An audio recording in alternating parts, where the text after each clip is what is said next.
We zijn alweer zover dat we ons derde album morgen uit gaan brengen.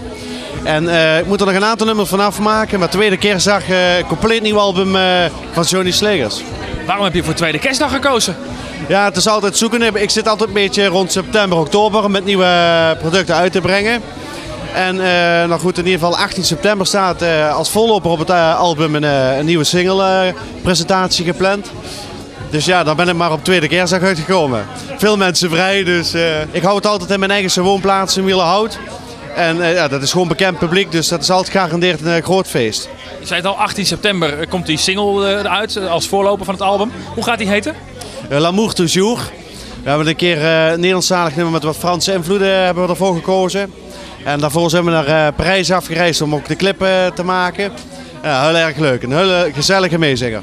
Nee, we hadden daar in ieder geval in Parijs heel veel verwachtingen. Het is toch een klein beetje tegengevallen. Het is toch een hele drukke, rumoerige stad. Maar al met al toch een hele leuke clip geworden. We verwachten ons tweede kindje eind oktober. Dus drukke tijden.